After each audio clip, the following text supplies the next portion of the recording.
ಈ ದಿನ ನಾವು ಅತ್ಯಂತ ನೋವಿನಿಂದ ನಾನು ಹೇಳೋದಕ್ಕೆ ಬಯಸ್ತೇನೆ.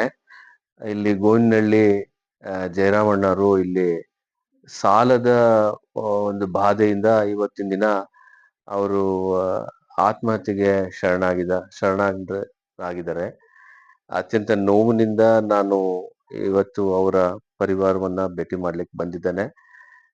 ನಾನೀಗ ತಮ್ಮ ಮುಂದೆ ಏನಕ್ಕೆ ಈ ರೀತಿ ಹೇಳಿಕೆಯನ್ನು ಕೊಡ್ತಾ ಇದ್ದೇನೆ ಅಂತಂದ್ರೆ, ರೈತರಿಗೆ ಮನುಷ್ಯ ಜೀವನದಲ್ಲಿ ಅನೇಕ ಕಷ್ಟ ಕಾರ್ಪಣ್ಯಗಳು ಇರ್ತವೆ.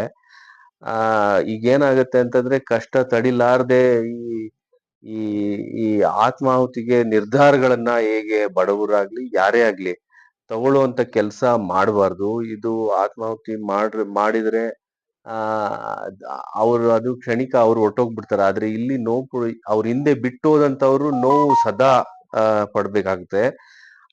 ಆದ್ರಿಂದ ನಾನು ನನ್ನ ಆ ಜನತೆಯಲ್ಲಿ ಕರೆಯನ್ನ ಕೊಡ್ತೇನೆ. ಏನಂತಂದ್ರೆ ಯಾವುದೇ ಕಷ್ಟ ಇದ್ರೂನು ಕೂಡ ನಾವು ಇಲ್ಲಿ ಸಮುದಾಯ ಅಂತ ಸಮಾಜ ಅಂತ ಇರೋದು ನಮ್ಮ ಕಷ್ಟಗಳನ್ನ ಹೇಳ್ಕೊಂಡು ಅದಕ್ಕೆ ನಿವಾರಣೆಯನ್ನ ಕಂಡುಕೊಳ್ಳುವ ರೀತಿಯಲ್ಲಿ ನಾವು ಸೇರಿ ಅದನ್ನ ನಿವಾರಣೆಯನ್ನ ಮಾಡೋ ನಿಟ್ಟಿನಲ್ಲಿ ನಾವು ಪ್ರಯತ್ನ ಮಾಡಿದಂತ ಸಂದರ್ಭದಲ್ಲಿ ಆ ನಾವು ಈ ಈ ಹಂತಕ್ಕೆ ಬಂದು ಆತ್ಮಾಹುತಿ ಮಾಡಿಕೊಳ್ಳುವಂತ ಸನ್ನಿವೇಶ ಬರಬಾರ್ದು. ನಾವು ಸಮಾಜ ಇದೇವೆ ಇಲ್ಲಿ, ನಮ್ಮ ದೇಶ ಇನ್ನೂ ಆ ಮಟ್ಟಕ್ಕೆ ಇದಾಗಿಲ್ಲ, ಕೆಟ್ಟಿಲ್ಲ.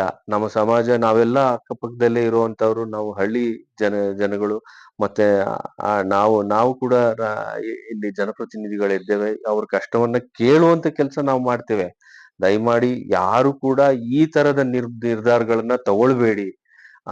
ಇದು ಯಾಕೆಂತಂದ್ರೆ ಇದು ನಮ್ದು ಉತ್ತಮವಾದಂತ ಸಮಾಜ.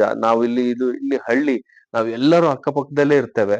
ದಯಮಾಡಿ ಯಾರು ಕೂಡ ಈ ಸ್ಟೂಡೆಂಟ್ಸ್ ಆಗ್ಲಿ ಅಥವಾ ಹೆಣ್ಮಕ್ಳಾಗ್ಲಿ ಅಥವಾ ತಂದೆ ತಾಯಿಂದರಾಗ್ಲಿ ಕಷ್ಟ ಎಲ್ರಿಗೂ ಇದ್ದೇ ಇರ್ತತೆ.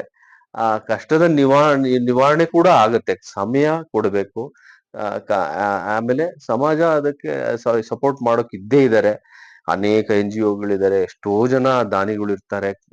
ಇಲ್ಲಿ ಏನ್ ಹೇಳಿ ಹಣದ ಪ್ರಾಬ್ಲಮ್ ಇದ್ದಾಗ ಏನೋ ಒಂದು ಮಾಡೋದಾಗುತ್ತೆ. ದಯಮಾಡಿ ಇಂಥ ಕಾರ್ಯಕ್ಕೆ ಯಾರು ಕೂಡ ಕೈ ಹಾಕಬಾರ್ದು ಅಂತೇಳಿ ನಾನು ಅತ್ಯಂತ ನೋವಿನಿಂದ ಒಂದು